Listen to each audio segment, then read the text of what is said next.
Olá, boa noite. Boa noite. Supremo Tribunal Federal libera e ação contra Eduardo Cunha por contas na Suíça vai para o juiz Sérgio Moro. O STF rejeitou o recurso de Lula e manteve investigações com a Força Tarefa de Curitiba. Polícia Federal investiga a suspeita de corrupção envolvendo o governador da Bahia, Rui Costa, do PT, e a empreiteira OAS. E Ibope mostra que 14% dos brasileiros aprovam o governo Temer e 39% desaprovam. Você acompanha essas e outras notícias após o intervalo. Até já. Receitas Digitais Bradesco, com Bela Gil. Oi! Se para você já é natural fazer tudo pela internet, computador, celular, o Bradesco tem uma receita incrível para você. Atendimento à moda digital, tudo online. Você pode falar com seu gerente em horário estendido, tirar dúvidas com consultores de investimentos, sem precisar sair de casa. Tudo à moda digital. Experimente! Bradesco, digital ao seu gosto.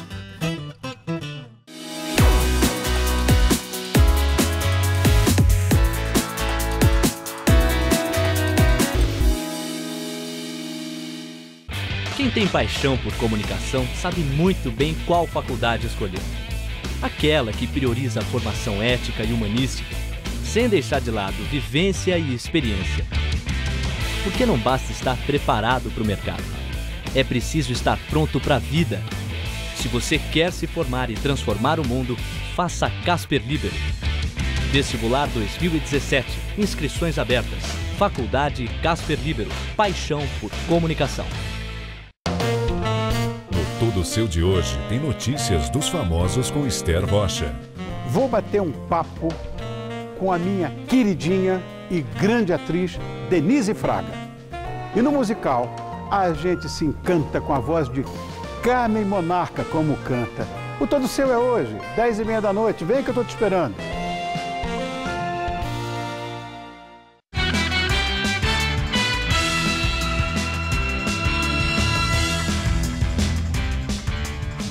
Gestante desaparece após embarcar em um carro do Uber e descer em uma estação do metrô. O caso aconteceu na sexta-feira e a família procurou a polícia. Kelly Cristina Arruda Martins, de 39 anos, está grávida de 9 meses. Ela está desaparecida desde a sexta-feira, quando pediu um carro pelo aplicativo Uber e falou para a família que iria até o metrô Penha para depois encontrar uma amiga na Vila Madalena. Nesta tarde, o motorista do Uber esteve na delegacia, prestou depoimento e comprovou com documentos que Kelly desembarcou do carro na estação Tatuapé do metrô. A polícia já pediu imagens para o metrô e também vai rastrear o celular de Kelly. A família está muito preocupada. Eles já percorreram hospitais e maternidades durante todo o final de semana e não conseguiram qualquer informação até agora. Ela tem uma avó já bem idosa, 89 anos, mora junto, está muito abalada. A mãe dela está muito abalada, a filha de 11 anos que ela já tem está muito abalada. Assim, o pessoal está sem dormir, sem comer, só nessa preocupação, porque não tem nenhum vestígio de onde procurar. Agora que a Uber clareou para a gente, da onde a gente pode começar uma investigação, né? Vai ficar agora, a critério agora da polícia ir no metrô para ver o que faz.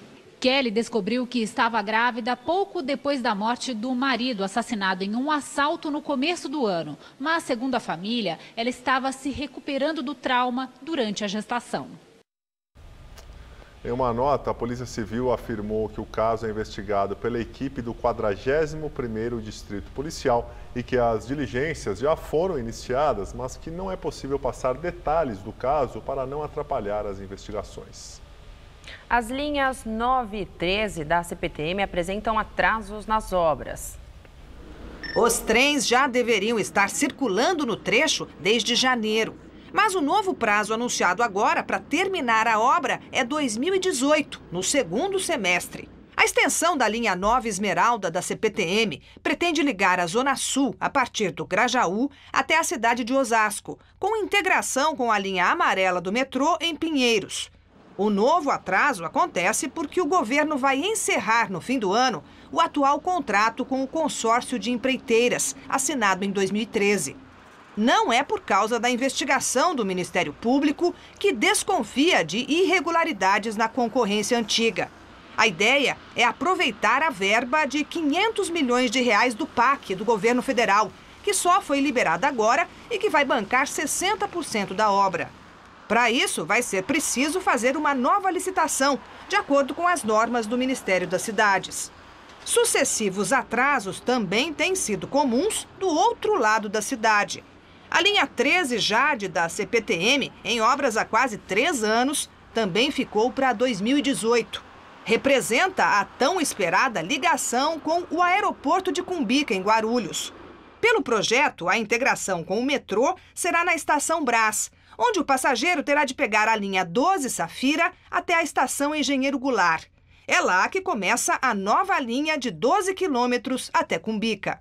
A estação para o desembarque fica a 2 quilômetros dos principais terminais do aeroporto. O problema é que o monotrilho, que faria o restante do trajeto, nem começou a ser construído. E pela previsão mais otimista, só deve ficar pronto 1 ano e meio depois da linha do trem.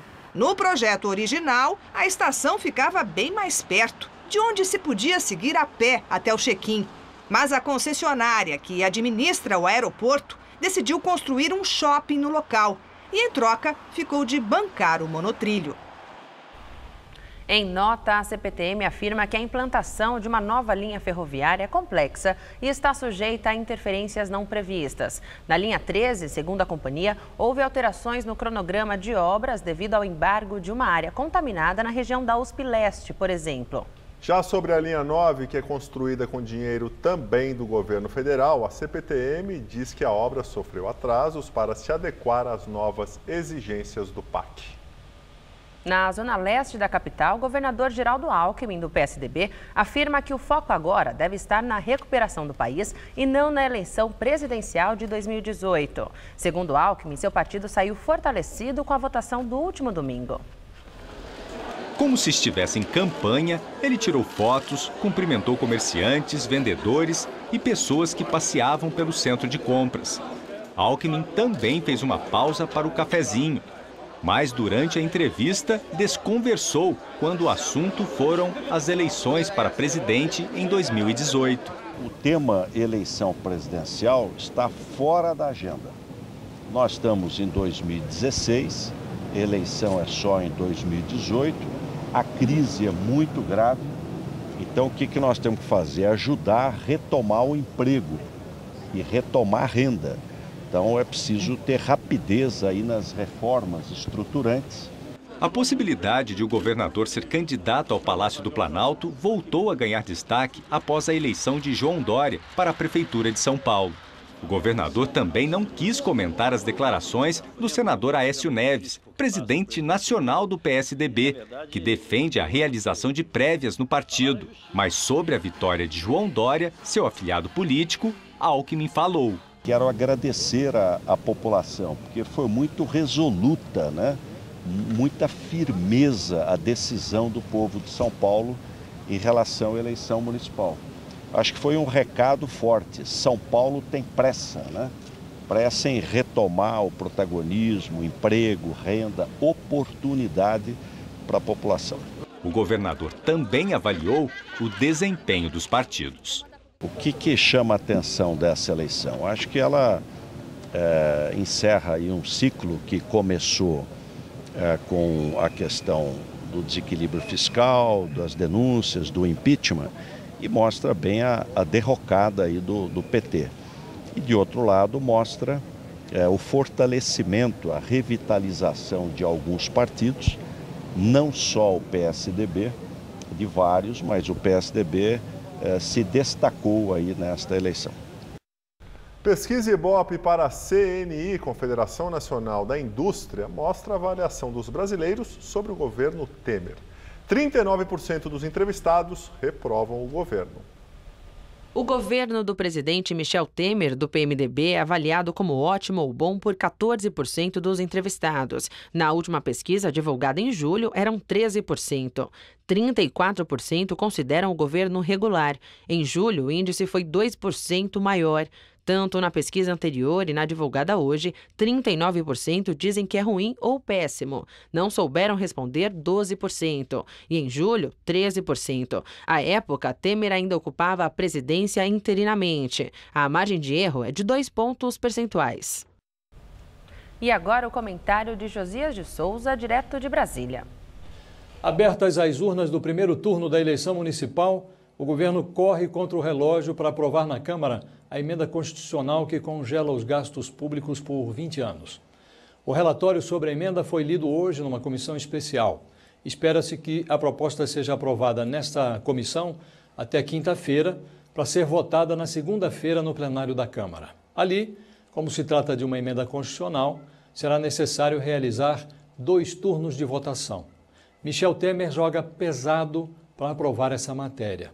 Paradoxalmente, Temer concluiu que para impor o aperto nos gastos, vale até afrouxar o recato. Ele decidiu acomodar uma temeridade na poltrona de ministro do Turismo. Vai nomear o deputado Marques Beltrão, do PMDB de Alagoas. Ele é réu no Supremo Tribunal Federal por falsidade ideológica. Foi indicado pelo multi-investigado Renan Calheiros. Alega-se que a nomeação renderá votos a favor da emenda do teto dos gastos. As urnas de domingo reforçaram a impressão de que o Brasil deixou de ser aquele velho gigante adormecido. Agora, Brasília se empenha para condenar o país à insônia permanente. Boa noite. Governador da Bahia, Rui Costa, do PT, e 2 ex-ministros são alvo de nova operação da Polícia Federal. A operação foi batizada de Hidra de Lerna e foram cumpridos 16 mandados de busca e apreensão na Bahia, no Distrito Federal e no Rio de Janeiro. A ação é derivada de 3 delações premiadas da Operação Acrônimo, que investiga o governador de Minas Gerais, Fernando Pimentel, do PT. Em Salvador, os agentes da Polícia Federal estiveram no Diretório Municipal do PT e nas empresas de publicidade Propeg e na empreiteira OAS. Entre os investigados da operação está o governador da Bahia, Rui Costa, também do PT, suspeito de ter recebido financiamento ilegal na campanha de 2014. Segundo as investigações, a OAS teria contratado de maneira fictícia empresas do ramo de comunicação especializadas na realização de campanhas políticas, remunerando os serviços prestados a partidos políticos. Outros investigados são os ex-ministros das cidades do PP, Mário Negromonte, que é atual conselheiro do Tribunal de Contas da Bahia e foi ministro do governo Dilma, e Márcio Fortes, que hoje trabalha na Federação das Indústrias do Estado do Rio de Janeiro, a Firjan, e foi ministro do governo Lula. A polícia suspeita que os ex-ministros receberam propina para beneficiar a agência de publicidade Propeg, que venceu uma licitação com o Ministério das Cidades no valor de 45 milhões de reais. Devido ao foro privilegiado de Rui Costa e de Mário Negromonte, a operação foi autorizada pela ministra Maria Tereza Rocha de Assis Moura, do Superior Tribunal de Justiça. O nome da operação, Hidra de Lerna, se refere à figura da mitologia helênica, que ao ter a cabeça cortada, ressurge com 2 cabeças. Segundo a Polícia Federal, a Operação Acrônimo, ao chegar a um dos líderes de uma organização criminosa, se deparou com uma investigação que se desdobra e exige a abertura de 2 novos inquéritos. Rui Costa informou que recebeu com estranheza e indignação a notícia de que estaria sendo investigado pela Polícia Federal e ainda afirmou que desconhece a investigação e que não tem qualquer tipo de informação sobre a operação deflagrada hoje. Mário Negromonte diz que na época citada na denúncia não era ministro e que nunca teve nenhum tipo de contato com funcionários da Propeg. O Ministério das Cidades informa que não recebeu nenhuma notificação sobre a operação da Polícia Federal, mas afirmou que está à disposição para colaborar com todas as informações necessárias. Márcio Fortes ainda não se manifestou. Em nota, o PT da Bahia diz que sempre esteve à disposição da Justiça, mas que a legenda nunca foi procurada para prestar qualquer esclarecimento. Também em nota, a Propeg diz que prestou todo o apoio à ação da PF. Superior Tribunal de Justiça homologa a delação premiada de Daniele Fonteles, dona da agência Pepper Interativa, que prestou serviços para a campanha presidencial de Dilma Rousseff em 2010. A delação de Daniele Fonteles, homologada no STJ pelo ministro Herman Benjamin, foi feita no âmbito da Operação Acrônimo, que investiga um suposto esquema de desvio de dinheiro público para campanhas do PT. Também foi homologada a delação de uma secretária de Benedito de Oliveira, o Bené, empresário e amigo do governador de Minas Gerais, Fernando Pimentel, do PT. Pimentel foi o coordenador da campanha de Dilma em 2010. Ele e a mulher Carolina de Oliveira são investigados na Operação Acrônimo, assim como o Bené, que cumpre prisão domiciliar. Na delação, Daniele Fonteles admitiu que os 6 milhões de reais que recebeu por serviços de produção de conteúdo para a internet durante a campanha de Dilma foram pagos pela empreiteira Andrade Gutierrez.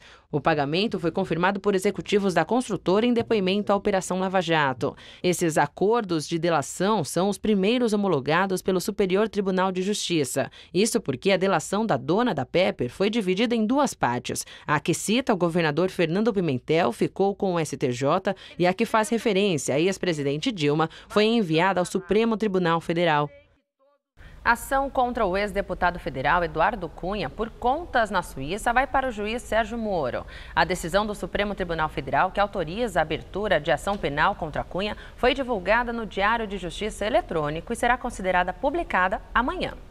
A publicação vai permitir que a ação penal seja remetida definitivamente ao juiz federal Sérgio Moro, no Paraná, a quem vai caber analisar o caso. Será a primeira ação contra Cunha que chegará às mãos de Moro. O ex-deputado, que foi cassado recentemente, nega as acusações. Ex-presidente da OAS, Léo Pinheiro, entrega ao juiz Sérgio Moro supostos recibos de pagamento de Caixa 2 para a campanha do ministro do Tribunal de Contas da União, Vital do Rego.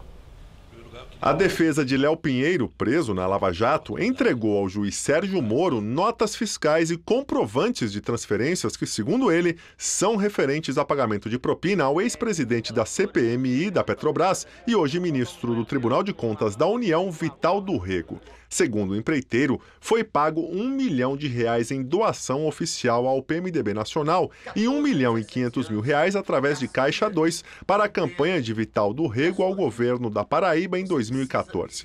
Vital do Rego era filiado ao PMDB até entrar no TCU. O pagamento teria sido feito através da construtora Planície, empresa do interior da Paraíba, estado natal do ministro do TCU. Segundo Léo Pinheiro, os pagamentos faziam parte do pacote combinado para barrar a convocação dos empreiteiros para depor nas 2 CPIs da Petrobras no Congresso em 2014, ambas presididas por Vital do Rego. Os documentos apresentados pela defesa do empreiteiro foram anexados no processo que ele responde por pagar R$350 mil para o ex-senador e então vice-presidente da CPMI, Gin Argelo, do PTB, com o mesmo objetivo de ser poupado pela comissão.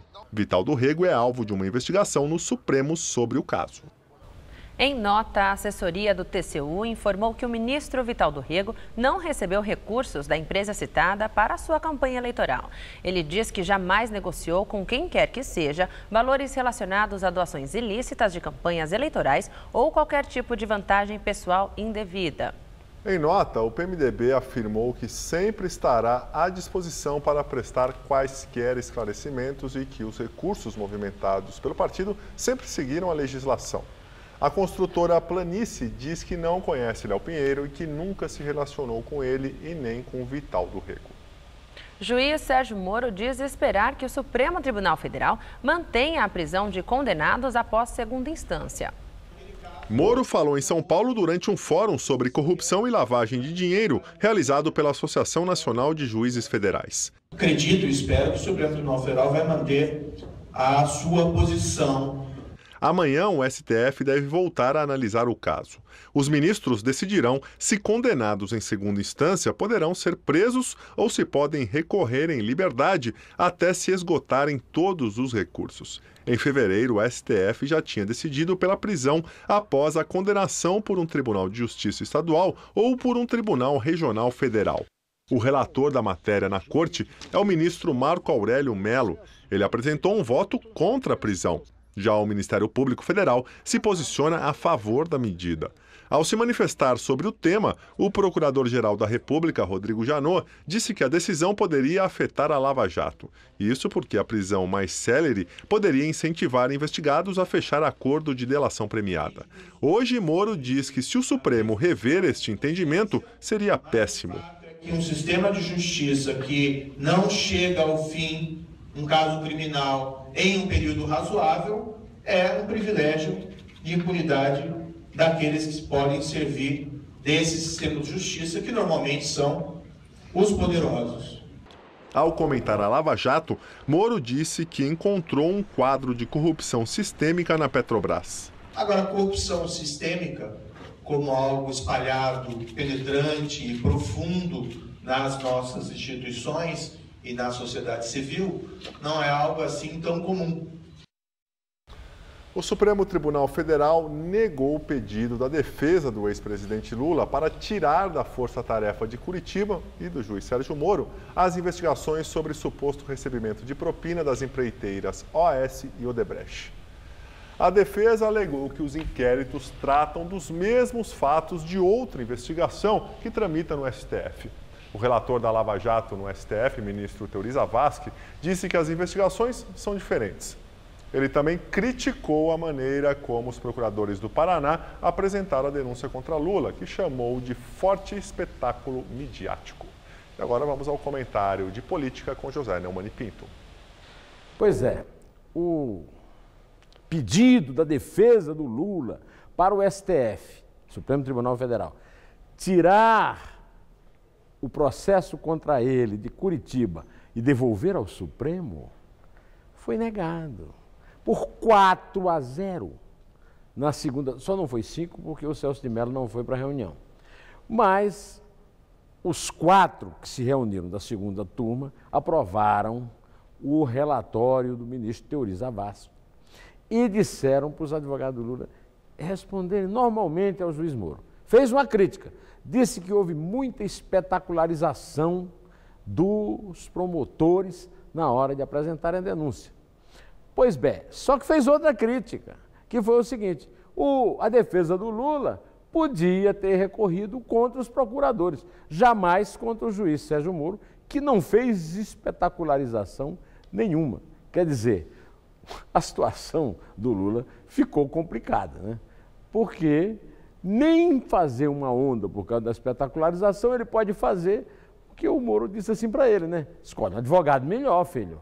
E não fica só reclamando do juiz. Faz a tua parte pagando um advogado à altura do teu desejo de enfrentar a justiça. Ou seja, sai dessa. Bom, eu volto quinta-feira, direto ao assunto. Em pé. O ministro Edson Fachin, do Supremo Tribunal Federal, liberou para julgamento a denúncia apresentada pela Procuradoria-Geral da República contra o presidente do Senado, Renan Calheiros, do PMDB. O senador é acusado de ter despesas de uma filha fora do casamento bancadas por uma empreiteira. Ainda não há data para o julgamento. E se a denúncia for aceita, o presidente do Senado se tornará réu em ação penal.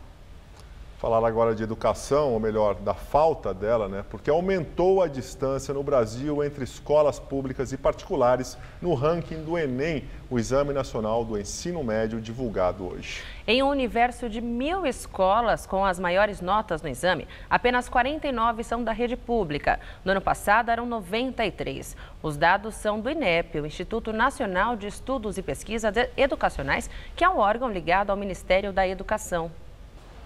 O INEP divulgou o resultado das notas de quase 15.000 escolas públicas e privadas do país. Considerando o resultado das provas objetivas, excluindo a redação, os dados apontam que o desempenho do ensino público piorou. Das 100 escolas com maior nota média no Enem, 97 são privadas. Em relação à formação dos professores, 68 das 100 escolas com as piores médias não possuem nem metade dos professores com graduação ou curso na área em que lecionam. Já entre as 100 escolas com melhores médias, apenas 6 têm mais da metade dos professores sem formação especializada. 30 das melhores escolas estão no estado de São Paulo. E hoje é dia de São Francisco de Assis e muitos católicos aproveitaram a data para levar os animais de estimação às igrejas. Como em outros anos, fiéis e bichos de estimação participaram de missas e receberam a bênção dos freis. Diversas atividades, como a adoção de animais e barracas de comidas típicas, fizeram parte da festa. Segundo a crença católica, São Francisco de Assis abandonou uma vida de riqueza para servir aos mais necessitados e à natureza. A história de São Francisco serve de inspiração aos seus devotos. São Francisco representa muito na minha vida. O meu avô chamava Francisco. Era uma criatura maravilhosa que desde 1916 ou antes, ele já fazia caridade, mandava comida para o Nordeste. E a família toda seguiu esse exemplo dele. São Francisco é o símbolo de paz, de caridade e também uma pessoa que foi extremamente voltada para trabalhos sociais e para a natureza. As rápidas aparições do sol ao longo do dia aqui na capital paulista não foram suficientes para vencer a nebulosidade. Choveu em alguns pontos da cidade e pode chover ainda mais durante essa madrugada. Vamos aos detalhes da previsão com Mariana Armentano.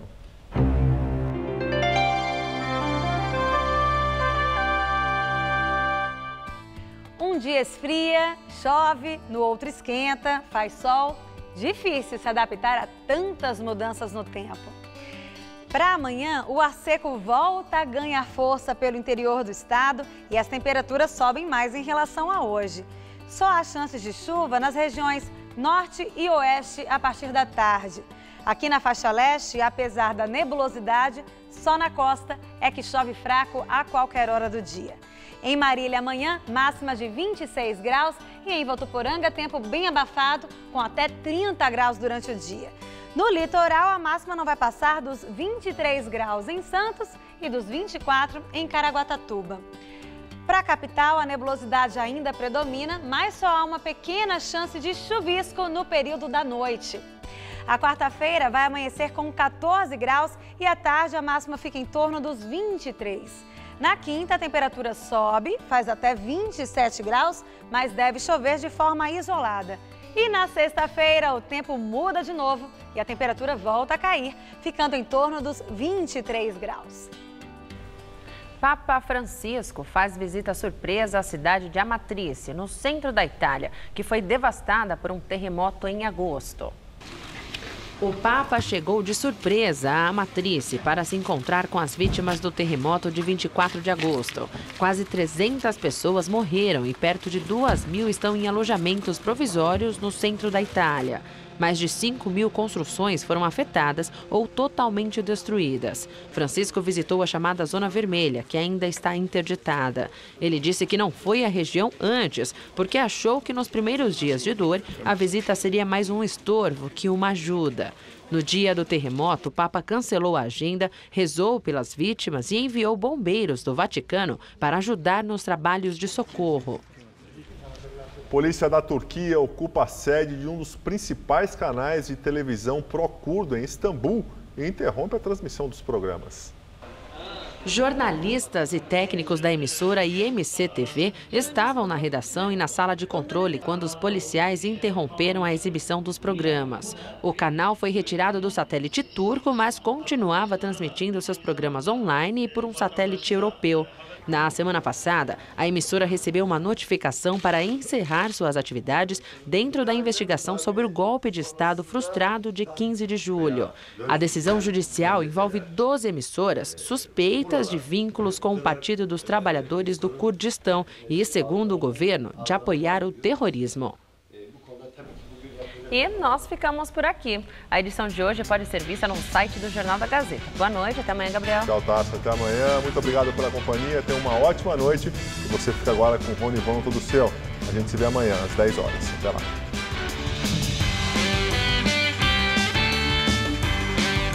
Daqui a pouco, 11h30 da noite, a máquina captura uma famosa confeiteira. Assista agora, Todo Seu.